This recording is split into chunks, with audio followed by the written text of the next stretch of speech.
What do you see as the difference between what you would do about the banks and what Secretary Clinton would do? The first difference is I don't take money from big banks. I don't get personal speaking fees from Goldman Sachs. What I would do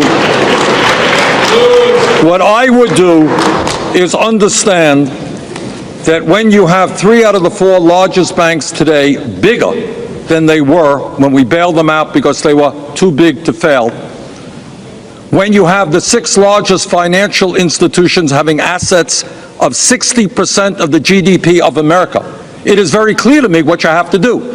You got to bring back a 21st century Glass-Steagall legislation, and you got to break up these huge financial institutions.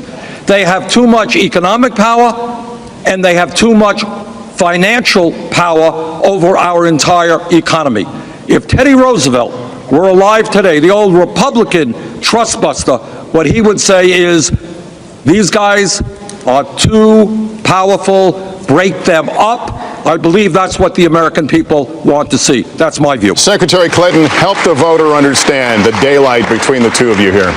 Well, there's no daylight on the basic premise that there should be no bank too big to fail and no individual too powerful to jail. We agree on that. But where we disagree is the comments that Senator Sanders has made that don't just affect me, I can take that, but he's criticized President Obama for taking donations from Wall Street. And President Obama has led our country out of the Great Recession. Senator Sanders called him weak, disappointing. He even in 2011 publicly sought someone to run in a primary against President Obama.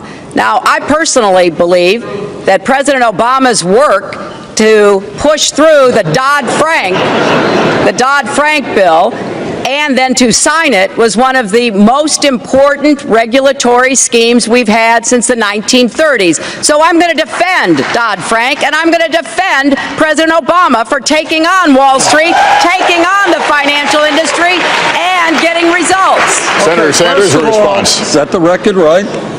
In 2006, when I ran for the Senate, Senator Barack Obama was kind enough to campaign for me. 2008, I did my best to see that he was elected, and in 2012, I worked as hard as I could to see that he was reelected. He and I are friends. We've worked together on many issues. We have some differences of opinion. But here is the issue. Secretary touched on it.